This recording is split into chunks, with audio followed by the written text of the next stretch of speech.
Hi, it's Jack, and this is the podcast version of this episode. If you want to read the words as they're being analysed, then if you're on Spotify, you can become a subscriber of this channel or head over to the YouTube channel. And on both platforms, you can also sign up to get exclusive episodes and early access to the regular weekly episodes too.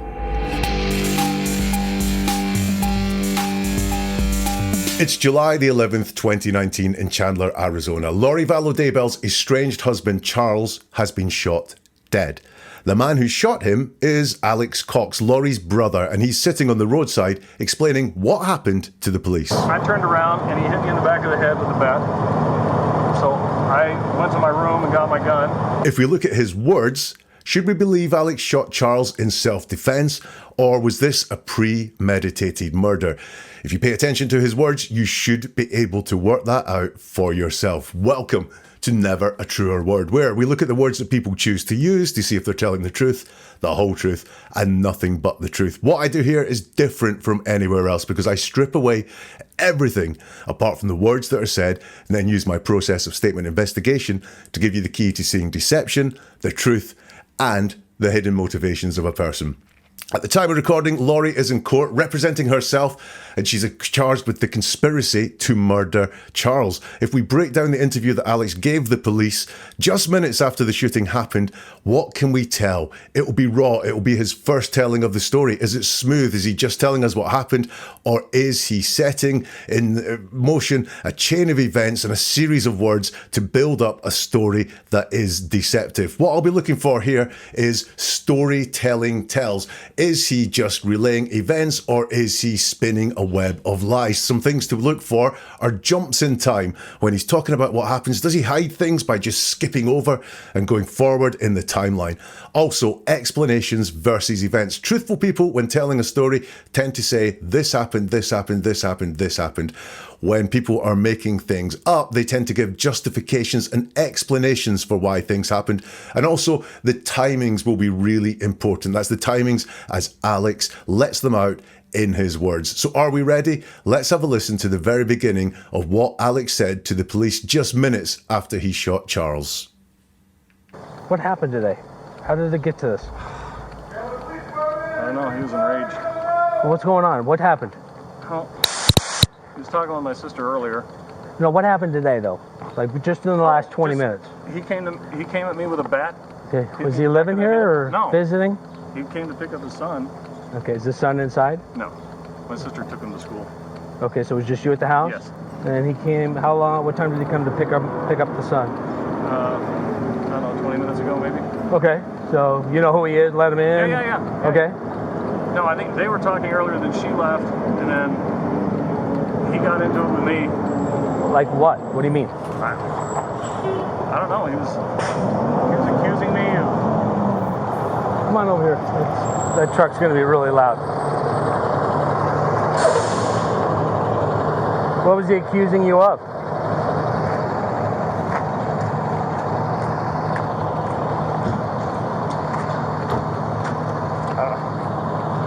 He was just yelling at me. Okay, what was he yelling at you about? About my sister because I've broken up the tussle with them earlier. And he told me not to interfere anymore with them or I'd pay. And he came at me with a bat. Okay, so he showed up in the house with a bat in his hand? No.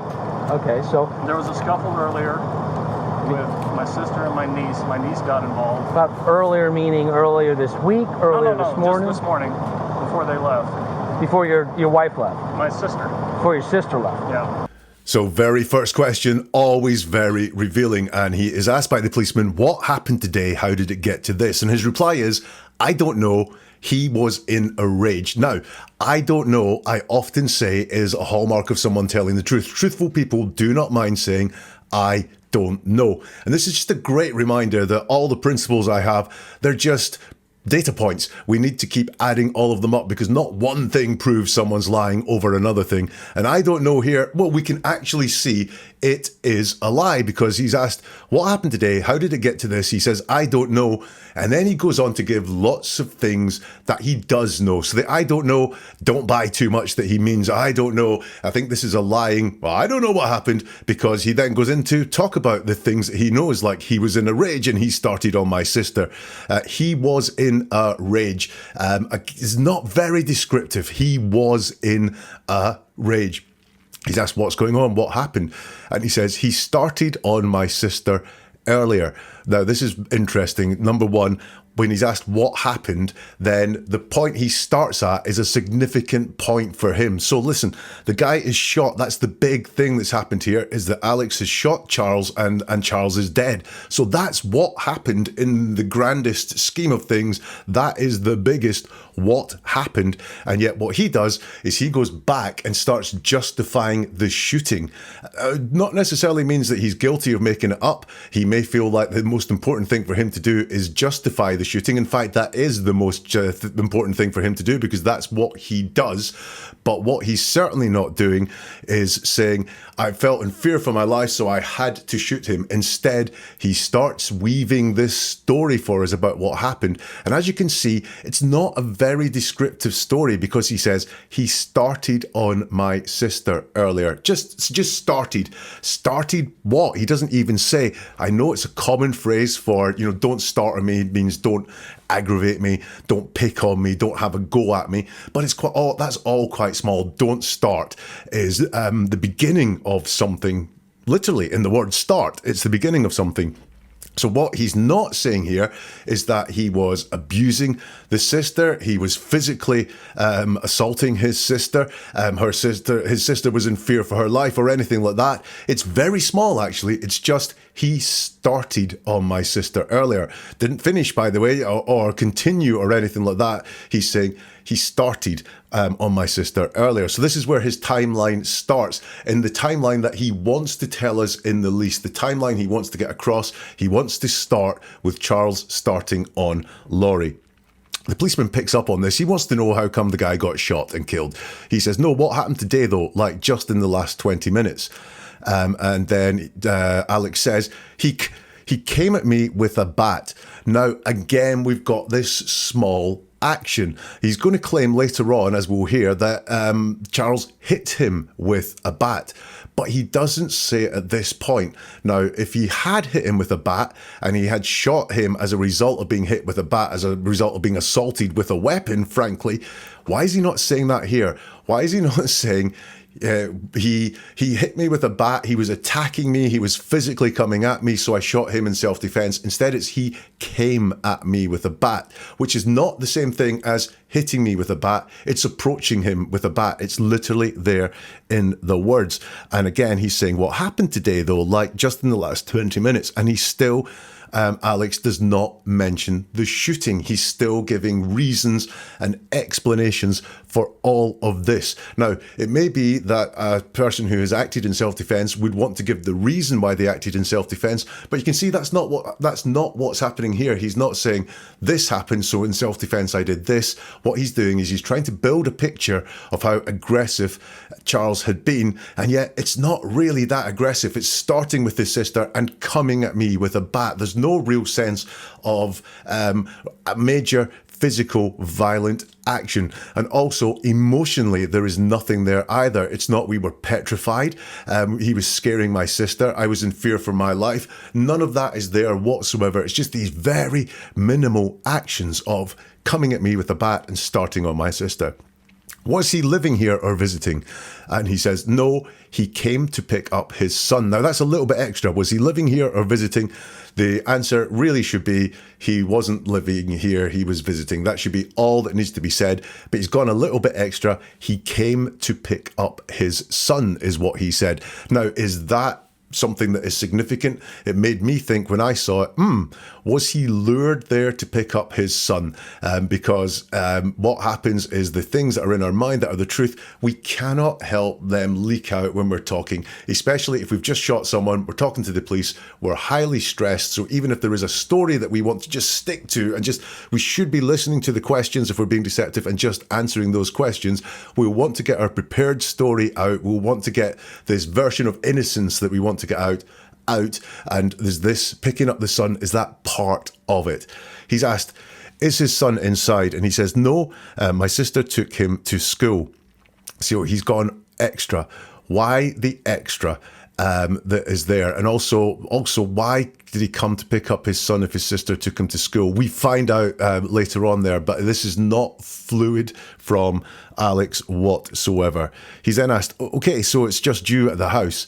And Alex says, yes. And he came. What time did he come to pick up his son? And he says, I don't know, 20 minutes ago, maybe. Just remember this answer because there's a lot happens in this 20 minutes. Again, he uses the phrase, I don't know. Now, I believe this one.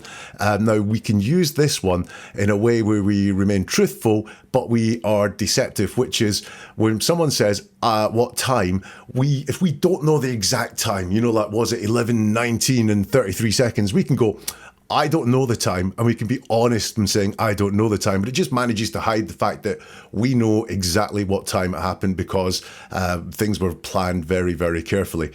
I don't know, 20 minutes ago, maybe. Just remember that answer because so much happens there. Okay, so you know who he is? Let him in. And he says, yeah. No, I think they were talking earlier, then she left, and then he got into it with me.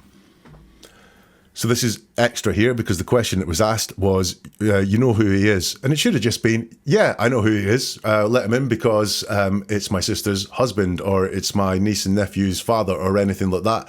Instead, he goes extra and starts telling his story again. No, I think they were talking earlier, then she left, and then he got into it with me. Now, he said that Charles had started on his sister earlier and now they were just talking. So it's not consistent here. They were just talking earlier, then she left, and then he got into it with me. Now, again, got into it with me. This is not about fear. This is not about aggression.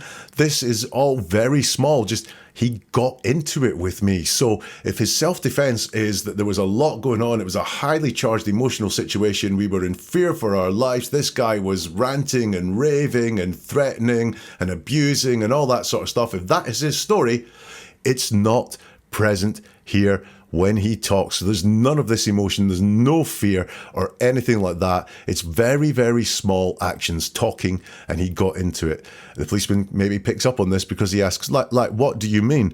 And he says, I don't know. He was accusing me of, he gets cut off because they moved because of the truck.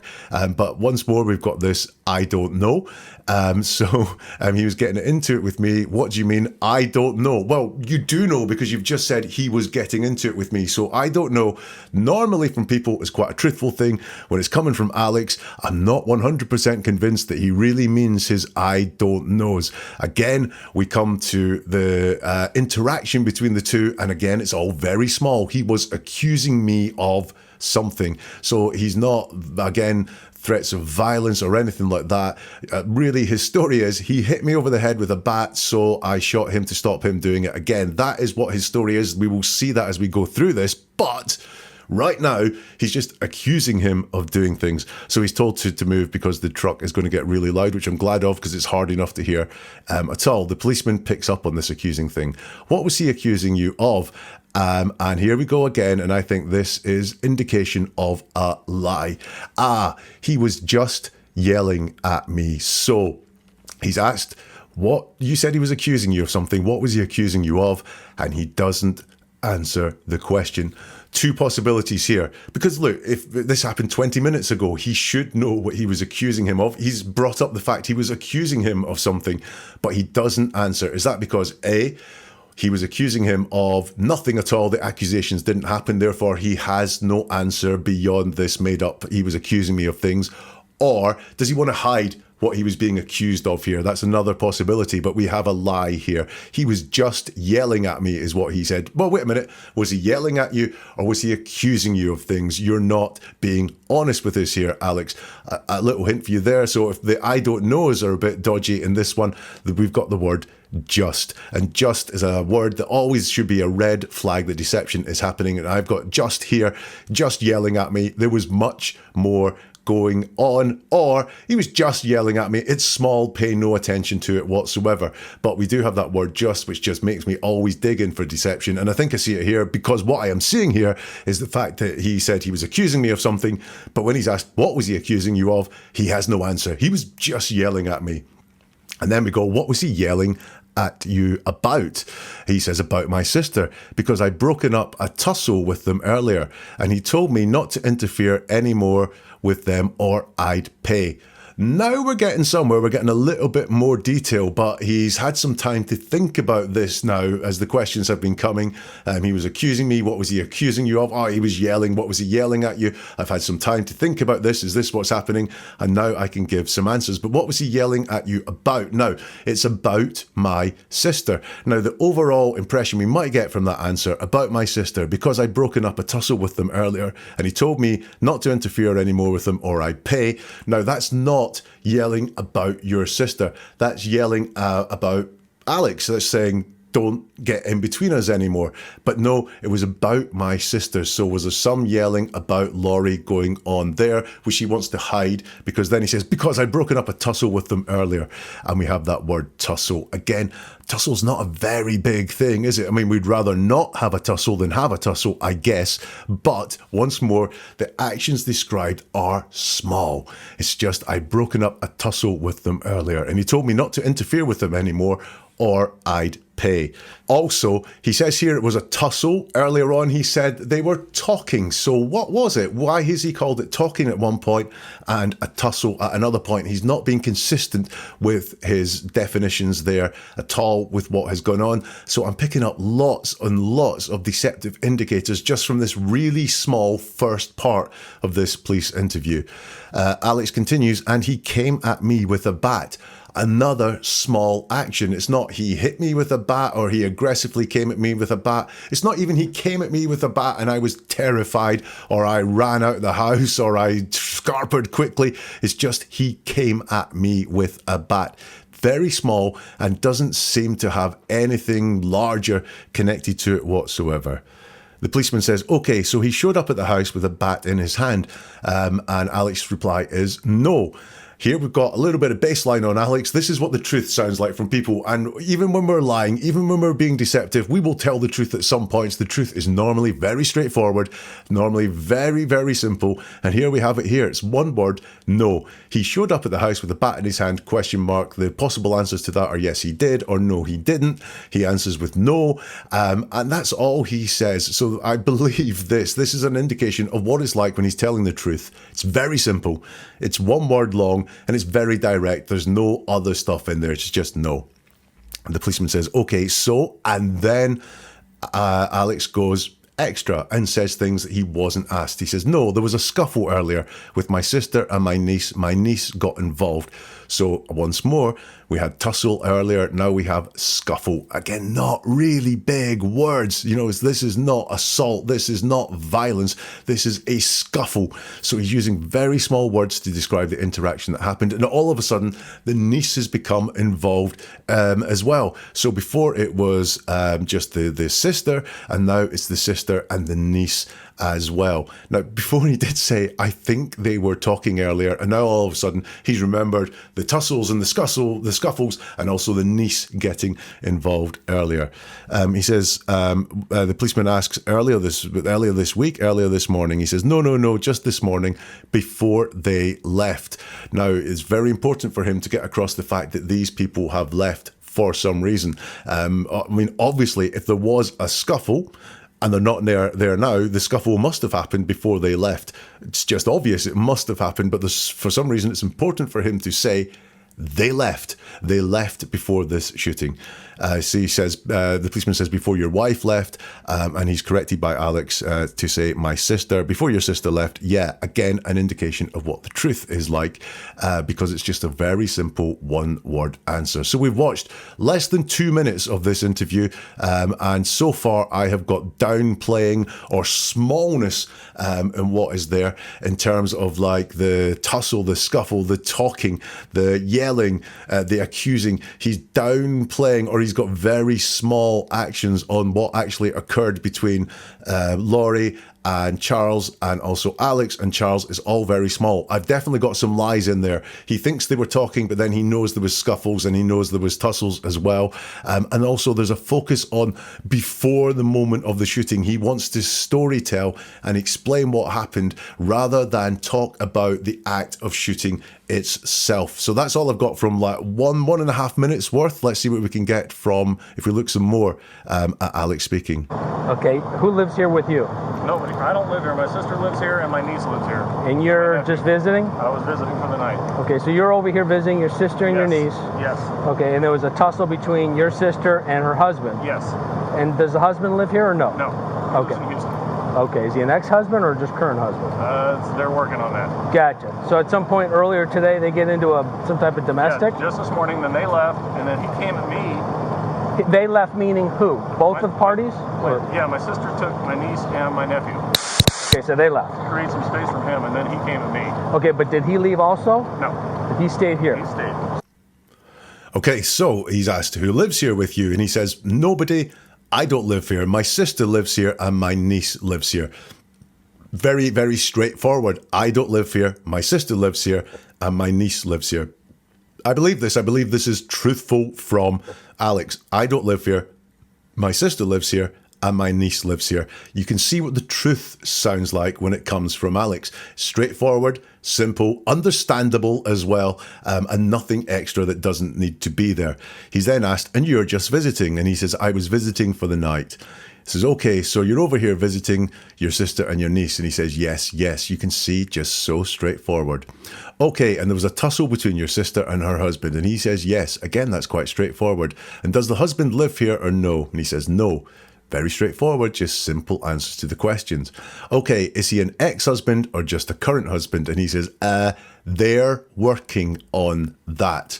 So not a straightforward answer there. I believe the truthful answer would be something like they're still married but they're separated, they broke up a long time ago, or they're going through a divorce or something like that. But he says, they're working on that. There suggests the two of them are working on that together. That would be Charles and that would be Lori. But for some reason, he doesn't give quite a straightforward answer to that. They're working on that. What does that mean? I don't know. You get any comments on that, any thoughts on that, then do leave them in the comments. I'd love to know what you think. Why does he not just say they're going through a divorce? They split up a while ago. Why is it they're working on that? The policeman says, gotcha. So at some point earlier today, they get into some type of domestic. And he says, yes, just this morning. Then they left and then he came to me. So we've got the word just there. That's going to make me dig into what's going on. Yes, just this morning they got into a domestic. Does that mean there's been lots of domestics? Does that mean there's been lots going on? Or is he trying to like say, oh, it's just this morning. This is all a complete surprise to us that this domestic had happened. That's possible to me as well. But that word just says to me, not all as it seems there. And once more, he has to get across the fact that they left. You can look, the question is just, there was some sort of domestic this morning. And if he was being his typical straightforward, truthful answering system here, he would say, yeah, this morning there was a domestic, but he wants to get across the fact again that they left. And then he came to me. He's asked, they left, meaning who? Both of the parties? He says, yeah, my sister took my niece and my nephew. So I believe the question that the policeman's asking is they left. Does that mean Charles left and Lori left? And that's what he means by both the parties. Alex misunderstands that. I think this is an innocent misunderstanding, not an indirect answer to the question. He says, yeah, my sister took my niece and my nephew. Now, the nephew keeps disappearing here because if you go way back to the beginning of this, and he's asked, who lives here? I don't live here. My sister lives here and my niece lives here. The nephew wasn't mentioned earlier. Now, I don't know. Maybe that's truthful. Maybe the nephew didn't live there, but the nephew just keeps coming in and out of this storyline, whereas Lori and the niece are quite consistent in all his telling of it. As we'll notice as we go through this, the nephew is a bit of an afterthought for some reason when Alex is talking. The policeman says, okay, and they left. And he says, to create some space for him. and then he came to me. So we have the he came to me. Now again, this is this downplaying thing, or these very small actions. He came to me. Actually, he came to me is one of the strangest small things that we've got there. Before we've had tussle, yelling, accusing. He came to me is not he came for me, which would imply some violence and some sense of attack. He came to me is almost like he came to me for help. When someone comes to us, they come to us friendlily, they come to us in peace. He came to me, not he came for me, but he came to me. This very strange smallness, according to Alex, of the things that Charles has done. He gives away a reason for why they left. Now, he's only asked, so they left. It could be, yeah, they did. Yeah, they left. Instead, he gives the reason they left, which is to create some space for him. Now, that's interesting. Not for them. They didn't leave to create some space or to get away from the threat they felt they were under, to get away from the violence that maybe they experienced. It was to create some space for him. Why would you be creating some space for this person? Not to get away from him at all. They certainly weren't getting away from him. In the words of Alex as he's talking there, they were creating some space for him. Creating some space for what? A murder, perhaps? Okay, but did he leave also? The policeman says, no, he stayed here. He stayed. So once again, we have these really simple, truthful answers that we can tell when Alex is being honest with his answers there. So that was about a minute long. I've got some suspicions about the role of the nephew in this. I'm not saying the nephew did something. I'm saying that in Alex's head, did the nephew have a role in the story that he's creating, or in the real life events? Was the nephew used as a bit of a lure? Because the nephew seems to get hidden inside all of this. And we've still got these bland terms to describe what happened, what Charles was doing. Just these very bland, anemic terms. I get no sense of real threat or fear of what Charles was doing at all from Alex's words. Let's have some more now from the roadside police interview. So it's just you and your brother-in-law. Yes. Okay. And kind of go through it. Did you say something like, "Hey, don't touch my sister," or yeah, yeah. Okay. And then he picked up the bat. Where was the bat at? In the living room. Okay. The guy. So you both. So you get in an argument. What is it over? Well, it was over my sister. He was getting physical with her, and so my niece came out with her bat, and then he took the bat away from her. Wait a minute, I thought you said your niece left. She did. This is before. Okay. So before your sister and your niece left. Yeah. At some point, your sister and her husband are arguing. Yes. Verbal argument. And then your niece pulls out a bat? Well, it wasn't verbal. He was getting close, and she came out to defend my sister with her bat. Your niece? Yes. Okay. And then she poked at him, and then he took it away. Okay. And then I stepped in and told them they needed to separate. Right. So then my sister leaves with my niece. And how long ago did they leave? It's been like an hour, 10 minutes? 20 minutes maybe, I don't know. Okay. So not terribly long. No. Oh, okay. And then he's coming back at me, and he's still got the bat in his hand. I'm like, what are you doing? And where are you at it? Where are you both in the living room. Okay. And then I turned around, and he hit me in the back of the head with the bat. So I went to my room and got my gun. I always carry it. You went to your room, meaning the room you're staying in? Yeah. Okay, and you brought a gun with you? Yes. Do you always bring a gun? I have a concealed carry always. Okay. Just to be safe. Right, I have so much to say to this section here. We've got the question, first of all, so it's just you and your brother-in-law, yes. And we've just got this really simple framework going on here where I believe he's being honest and truthful because it's short answers directly answering the question. Okay, and kind of go through it. Say something like, hey, don't touch my sister, and he's like, yeah. Who was the aggressor is the question I have here. We don't really get any sense at all that Charles was being an aggressor here. And then he says, and then he picked up the bat.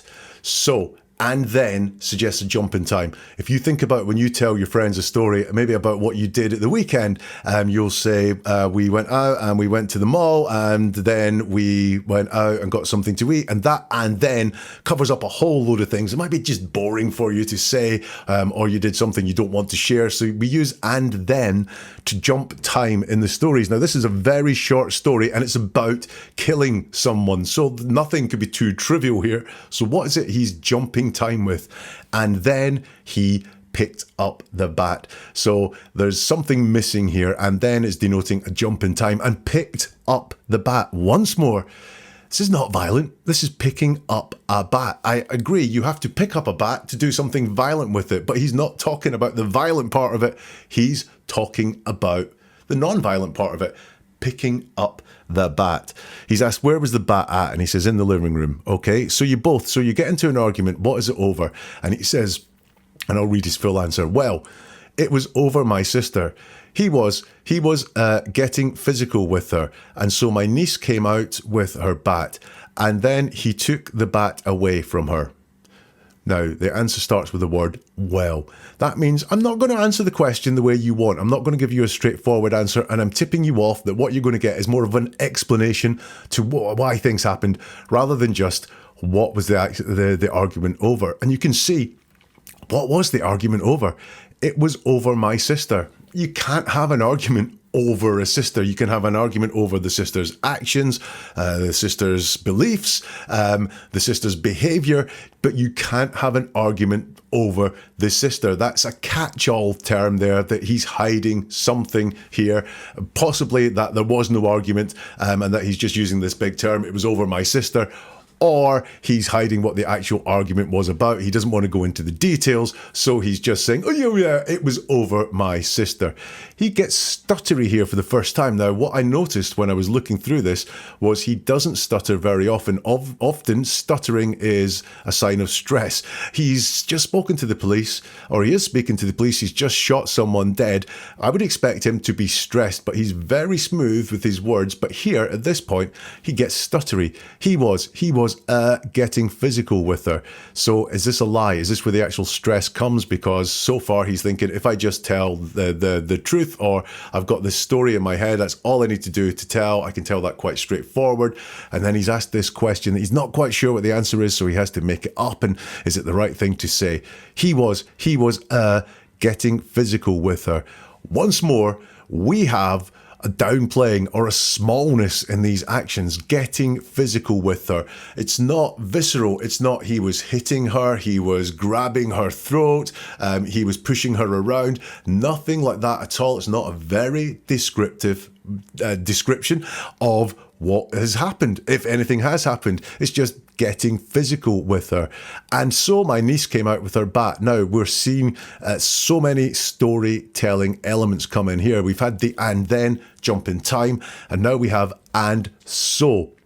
Now, when someone's telling us events, especially important and recent events like this, we just expect this happened, this happened, this happened, this happened, this happened. When we get and so, it means this happened and so this happened. So someone's giving us reasons and excuses as to why things happened. So the niece came out with her bat, and so the niece didn't just come out with the bat out of nowhere, or came out with the bat because she was going to hit her dad at all. It's and so, and the reason that the bat appeared wasn't anyone's fault on my side of the argument. It was Charles's fault that the bat came out because he was getting physical with Lori. And so my niece came out with the bat, and then he took the bat away from her. So we've got and then, so jump in time, he took the bat away from her. And we can see there is that jump in time with that and then. The niece came out with the bat and did what?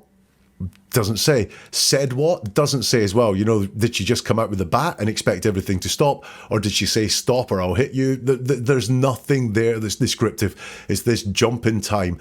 And then he took the bat away from her. Once more, this really smallness of actions. The niece came out with the bat. Now, I'm just trying to think and picture this in my head.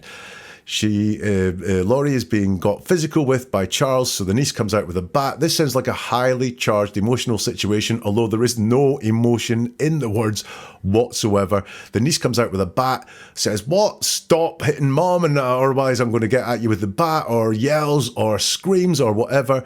And he just takes the bat away from her. He took the bat away from her. It's very small. It's not wrestled the bat away from her, fought at her to get the bat. It's just so small. He's asked, "Wait a minute, I thought you said your niece left." And she said, "She did. This is before." So listen, I want you to know that this is all about the shooting of someone, and we still don't have the shooting has come up whatsoever. Really, we have storytelling, and what we have here is a lot of setting of context. The policeman says, "Okay, so before your sister and your niece left, yeah. And at some point, your sister and her husband are arguing, yes. Verbal argument," he's asked, and he doesn't say anything. And then your niece pulls out a bat. And he says, "Well, it wasn't verbal." So we've got the word "well" again. So this is an explanation coming up. He could just say it was a physical argument, but no, it's a "well." It wasn't verbal. He was getting close, and she came out to defend my sister with her bat. Once more, no threat, no violence. It wasn't verbal. Now he's telling us what it wasn't. He doesn't tell us what it was. He was getting close. Getting close to what? I understand that if there is a verbal argument and someone's getting in someone's face, then it does become more physical. But this is not what he's saying. It's not believable. The actions are so small. And what I think is going on here is either this didn't happen, there was none of this that's happened, and he doesn't have the authentic experience to tell us in real words what happened, what the physicality was like, what the level of fear was like, what the anticipation or dread felt like. He has none of those words whatsoever. Or it did happen, he just wants to make it sound bigger than it did, but he doesn't have these big heightened words to describe what's happened. But for some reason, he wants to make this sound super threatening, super violent, super scary, but he doesn't get across any of that at all. He just uses really small descriptors for what happens. He was getting close, and she came out to defend my sister with a bat. Your niece? Yeah. Okay, says the policeman. And then she poked him, and he took it away. So we have, again, it's just another one of these small descriptions. She poked him with a bat. That's just very small. It's not, hit him, threatened to whack him or anything like that. It's just poked him, and he took it away. So again, this small thing, it doesn't really sound like a huge violent confrontation with the niece coming out with the bat. Leave mom alone. I'm going to take the bat away from you. Okay, and then the policeman says, "I stepped in and told them they needed to separate. So then my sister leaves with my niece." So we have "and so" here. "And so" in storytelling can be said, the two words together. So this happened, and so this happened. Or you can find it like here. "I stepped in and told them they needed to separate. So then my sister leaves with my niece." But certainly we have another explanation here as to why the sister, Lori, has left with the niece. And I think this is really, really important for him to get away the fact that they left because of this threat, that there was a reason why they were not there. They didn't just walk away. They're not there accidentally. He really wants to get across this reason why they left.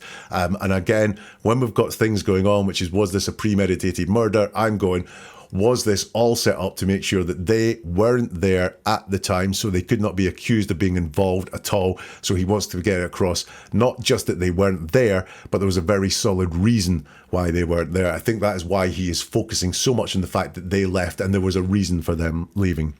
He's asked, "And how long ago did they leave?"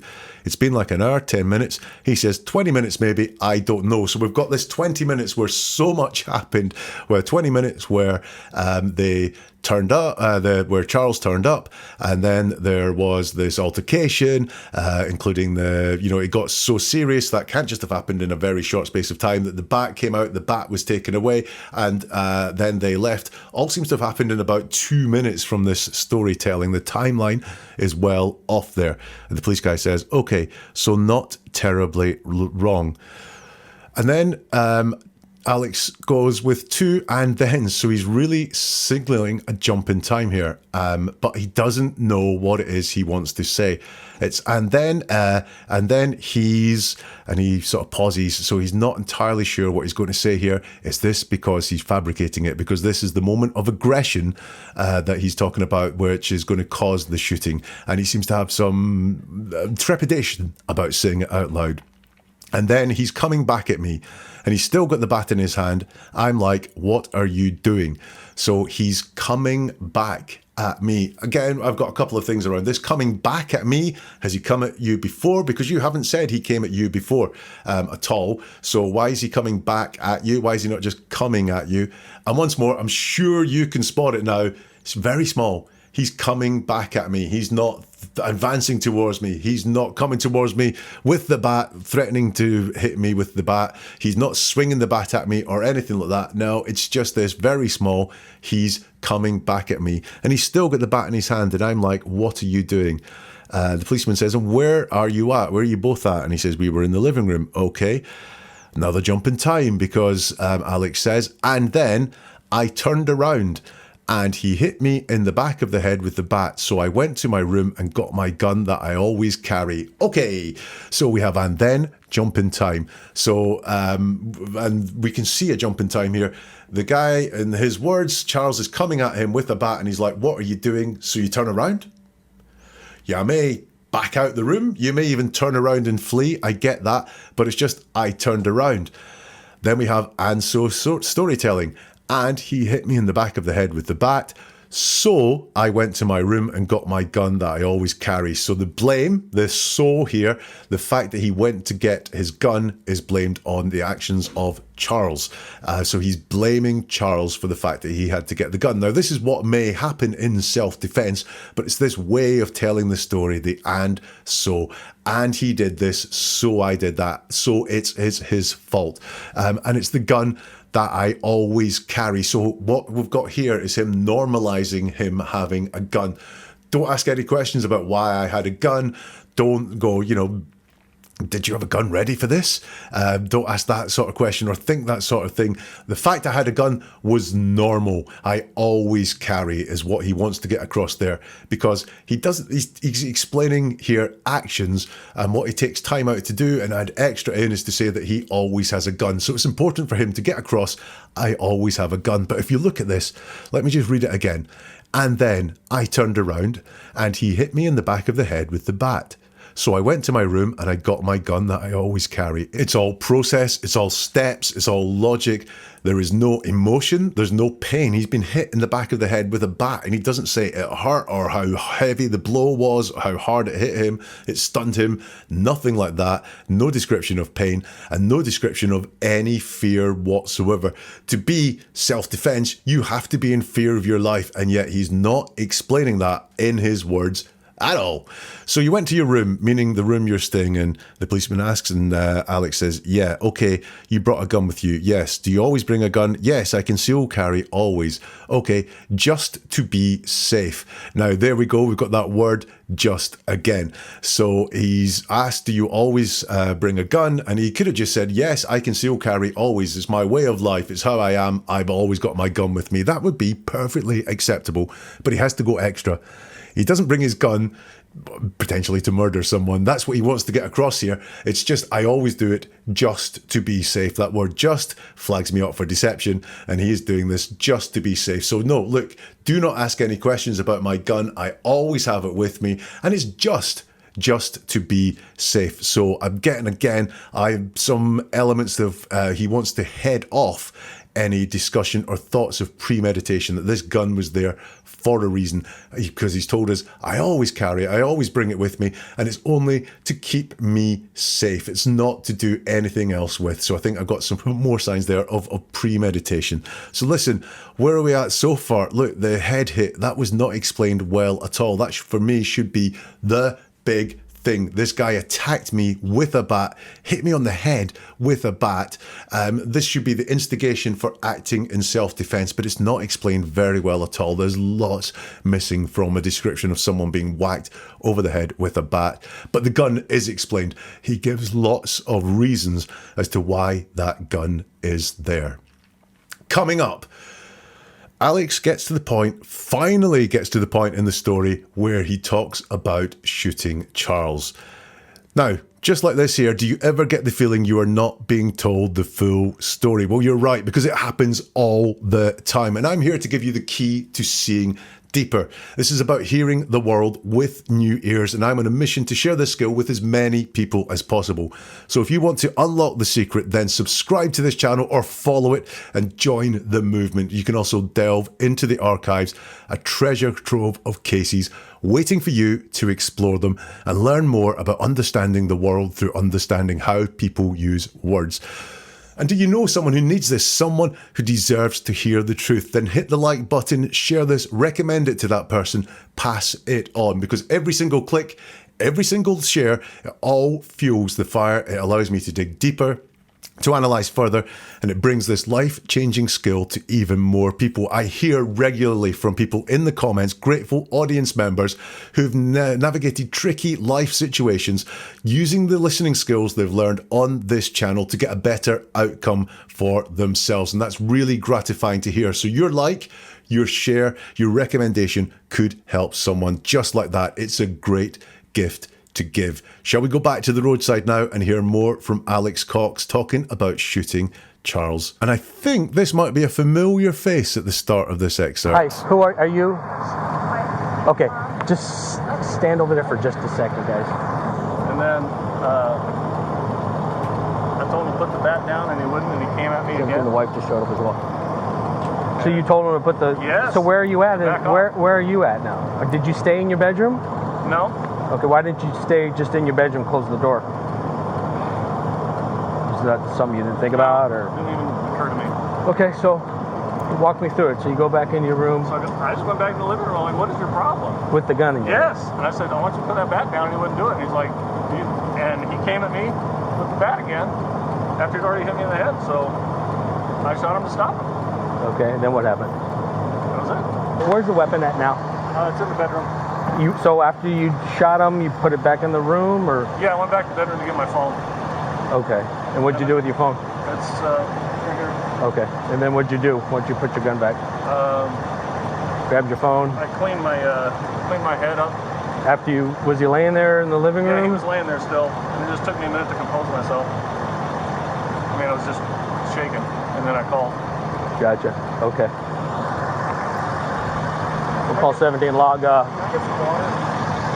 Stand by. I don't have engine 2811. Just out of curiosity, how long have you known him? Long? Yeah, 15 years. Is that how long they kind of been married, kind of thing? Do you normally have a good relationship with the guy? Yeah, I did. Okay. When's the last time you guys saw each other, interacted? Last time I saw him was when he lived out here before he moved. Oh, actually, the last time I saw him was at my house. After my sister split up, he came to my house once. This sister? Yeah. Okay, gotcha. So I believe that was Lori Vallow Daybell appearing at the beginning of that. I don't know this case massively well, so if you know, then do let me know in the comments. Was that her? It was all blurred out in the video that I could see. The police guy says to the people that appeared, I think Lori, stand over there for a second, guys. And Alex says, and then I told him to put the bat down, and he wouldn't, and he came at me again. Now, this is the first thing that Alex has volunteered all the time here. He's been very good at answering the questions as asked. Yes, sometimes those have been extra, and he's given us information he wasn't asked for, which makes us go, what's going on here?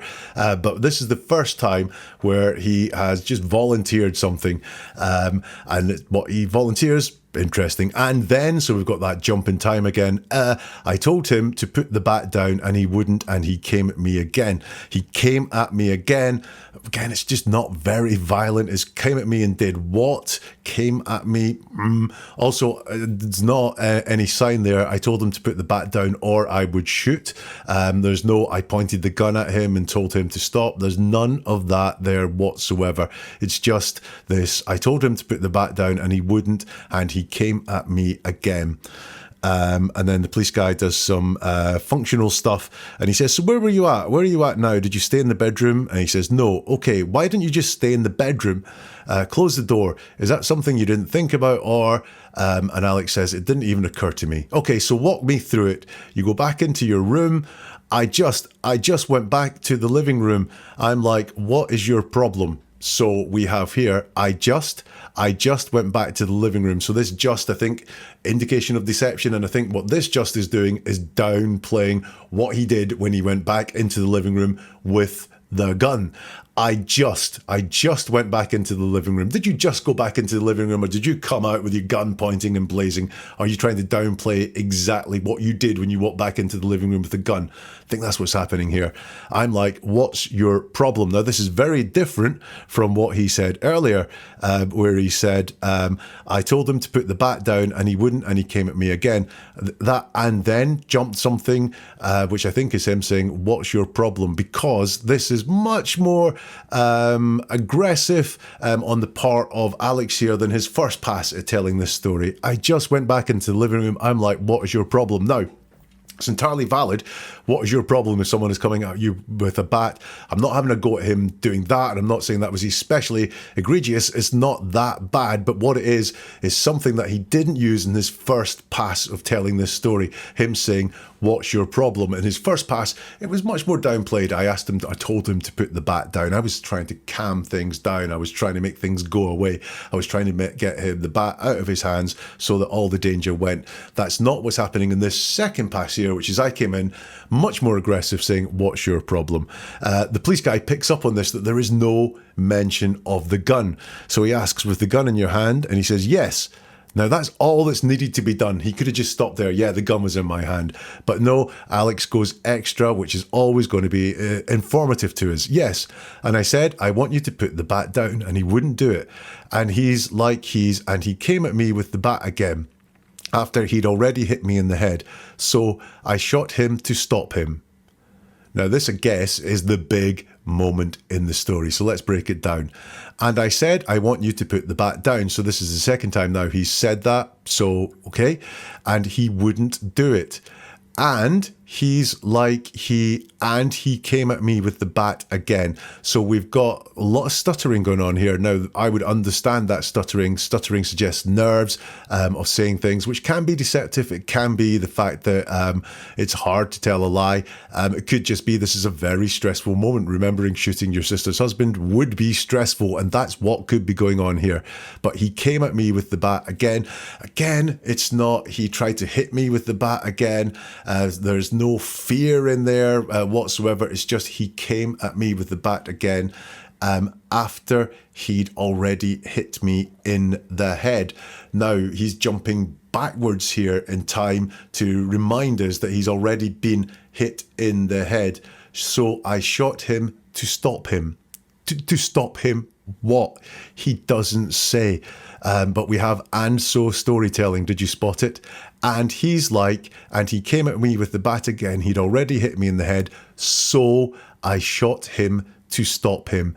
But it's very, very flat description. He doesn't say I shot him to stop him. What? Coming at me with the bat? Doesn't say that. To stop him hitting me in the head again? He doesn't say that either. He shot him to stop him. To stop him what? Annoying his sister again? Living? He doesn't say, and we can't assume what he means just from the context of what is there. But once more, no fear. There's no real knowledge of self-defense there. There's no, he doesn't once say, if you come at me with the bat again, I'm going to shoot or anything like that. He doesn't relay that as he tells the story. So I shot him to stop him. Okay, and then what happened? He says, that was it. Now, that is a lie. Because other things did happen. You can see, you can hear other things happened. He put the gun back, he got his phone, he cleared his head and all these things. And then what happened? He says, that was it. That's him wanting to draw a line under that part there. Don't ask me any more questions about what is inside that box, because I've put everything inside that box. I only want to say it once. I don't want to say there was any more to it. That's an indication that there is not the full truth being said there by Alex. That was it. Don't ask me any more questions. I want to stop here. Where's the weapon at now? He's asked. He says, it's in the bedroom. So the policeman says, after you shot him, you put it back in your room. He says, yeah, I went back to the bedroom to get my phone. Okay, and what did you do with your phone? Interesting, he says, it's right here. So he doesn't say what he did with his phone, which is phone the police, tip off his sister. I don't know what he did with his phone, because he's not telling us either. He just says, my phone is right here. He says, okay, the policeman says, okay, and then what did you do once you put your gun back? Interesting, he says. So we have had a couple of things going on after the shooting. He says that was it. I.e., don't ask me any more questions, even more, though more did happen. And then when he's asked about the more that did happen, so what did you do with your phone? He doesn't tell us. He tells us where the phone is, but he doesn't tell us what he did with the phone. And what did you do once you put your gun back? He says, and doesn't answer the question. He takes some thinking time. The policeman helps him out and says, grabbed your phone. And he says, I cleaned my head up. Now, he starts saying, I cleaned my, and then he says, and it's as if he was going to say, I cleaned my something that he doesn't want to share with us that he cleaned, and then thinks, oh, crap, I've started saying this, I need to finish it, what will I say? And he says, I cleaned my head up, which is not a common phrase to use. I cleared my head up would be something that's common to say, but it's not. It's I cleaned my head up. So here, there's something being hidden. He cleaned something after the shooting. I don't know what it was that he cleaned. I really don't know what it was that he cleaned, but he cleaned something after the shooting, and he is hiding from us what it was that he cleaned. He says, I cleaned my head up. I don't believe that. What did you do when you got your gun back? Now, if this was real, I gathered my thoughts. I could not believe what had happened. I panicked. Could be any of those things. Could be I called an ambulance to try and get some help damn quick. None of that whatsoever. It's I cleaned my, and then thinks better of telling us what it was he cleaned and makes up something, in my opinion. I cleaned my head up. After you, was he laying there in the living room? The policeman asks. He says, yeah, he was laying there still, and it just took me a minute to compose myself. I mean, I was just shaking. So two uses of just, and just seems to be reliably used by Alex when he's being deceptive, when he's trying to focus our attention just on a very small sliver of things that happened. Something happened after the shooting that took a minute, and he says, it just took me a minute to compose myself. I mean, I was just shaking. All of that is understandable, but he's not talking about it in a very believable, reliable way. It just took me a minute to compose myself. I mean, I was just shaking. So there we have, I think, again, another indication that after the shooting, something went on. He says, and then I called, and the policeman says, gotcha, okay. Now, he doesn't say who he called, by the way, which is interesting. The implication we might get is he called the emergency services to report the incident, or he called his sister to say what he'd done to her estranged husband, but he doesn't say who he called, what the purpose of the call was. So again, he's been slightly deceptive about his phone afterwards. He wants us to make sure that we know he used his phone for some reason, or he wants to get out the fact if it gets discovered that his phone was in use for something, that he was being upfront and saying my phone was used. But I'm interested, what did he do with his phone? Was it his phone that he cleaned? I don't know. Then the police guy does some housekeeping. He says, just out of curiosity, how long have you known him long? Alex says, yeah, 15 years. He's asked, is that how long they've been married, kind of thing? He says, yeah. Do you normally have a good relationship with the guy? And this is an interesting answer for me, because Alex says, yeah, I do. Present tense. Now, he's shot him 20 minutes ago. He's not been dead very long, but this is just a little thing here to show that he hasn't processed the death yet. Do you normally have a good relationship with the guy? He says, yeah, I do in the present tense.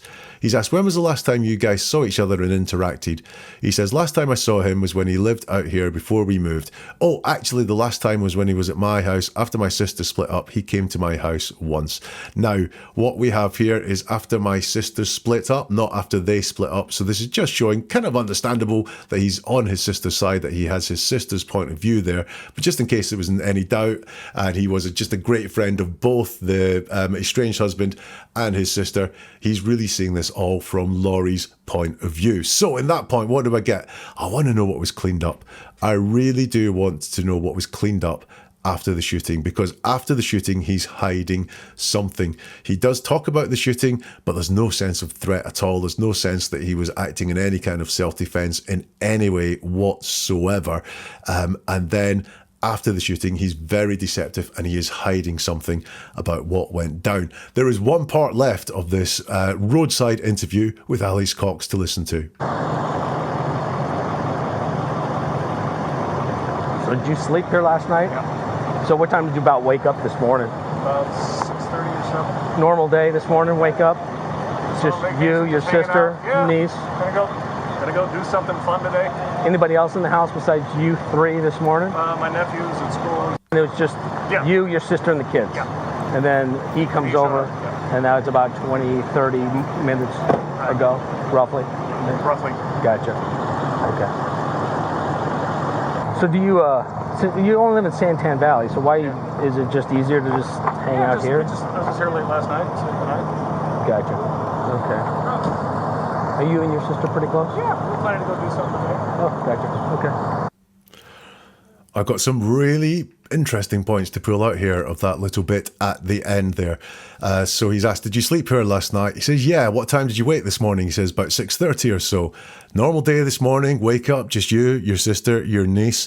And he says, yeah, gotta go, gotta do something fun today. Gotta do something fun today. Now, what was going on there with that answer? I've got two possibilities. One of them is not very nice, which was it was considered that murdering Charles was something fun to do that day. They don't appear to be that great a family, so maybe that's what was in his head. Today's going to be a fun day because Charles is going to meet his maker. That could be what is going on there. Or it could be that what he wants to do is get across the fact we had plans today, we were going to do things today. So, you know, if this was a premeditated murder, then I want you to think that this was a complete shock to us because we had plans, we were going to do something fun today. Doing all this and getting caught in all this was not our intention today. But it's extra. You know, he is only asked like, the normal day this morning, wake up, just you, your sister or your niece. He doesn't answer that whatsoever. What he wants to say was what he wants to get across, what is important for him to say, we were going to do something fun today. He's asked, nobody else in the house beside you three this morning. He says, my nephew's at school. So this nephew, again, just comes as an afterthought or something that's not really there in the main plot line, if you like. So it was just you, your sister, and the kids. Yeah. And he comes over. That was like about 20, 30 minutes ago, roughly. He says, roughly. Then he's asked, so you live in Santan Valley. So why is it just easier to hang out here? And then he says, are you and your sister pretty close? And Alex's answer is, yeah, we were planning to go do something today. So are you and your sister pretty close? Yeah. Now there's the answer to the question. Are you and your sister pretty close? Yeah, that would be a fine, truthful, honest answer. Very straightforward, just one word. We've seen the simplicity when Alex is telling the truth, and he decides to go extra and say something which has got really very little to do with how close he was to his sister, which is to say we were planning to go do something today. So I'll go to this again. We were planning to go do something today. We were planning, so that means we were planning, but we know we're not going to do it now because it's in that past tense. And I think this is, again, him saying this was not premeditated. This was not in our plans for today whatsoever. We had plans to do something fun. We had plans to do something together today. So please don't think this was premeditated. How could we have planned to do this if we were planning on, I don't know, going out to a theme park, going out for lunch today or something something like that. That is what I think is going on there. Just towards the end of this, it's almost as if he's like, right, if I told all the parts of the story like I wanted to tell all the parts of the story, I haven't got in the part that we were planning on doing other things today, just so they don't think this was a pre-planned murder. I'm going to mention it twice to make sure they really get it in very, very short terms. And that is all I have from that roadside interview of Alex Cox talking about the murder of Charles. So what do I think? Was Charles acting in self-defense, or was this something more premeditated? Well, listen, he's lying in this interview. I've got no doubt at all about the fact that he is lying. There are too many deceptive markers in there. There is no real sense of threat at all that was posed to either Lori or to Alex by Charles whatsoever. I think the nephew was a lure, and that's why he gets mentioned in slightly different terms to the rest of the family. I think there was a premeditated plan to shoot Charles and stage it as self-defense. What do you think? Do let me know in the comments on this platform if you can. I'd always be really interested to hear what you think about Lori Vallow Daybell and her brother Charles. Her brother Alex, was this a premeditated murder of Charles? Let me know in the comments if you can, or you can get in touch on social media. If you go to neveratruerword.com, you'll find all the links to get in touch on social media. You'll also find a whole load more cases to look at, where we look at how people use words, and we can uncover the keys to seeing the truth, to seeing deception, and also the motivations between people and how they come out in the words that people choose to use. That's neveratruerword.com, and we'll see you soon for something new from Never a Truer Word.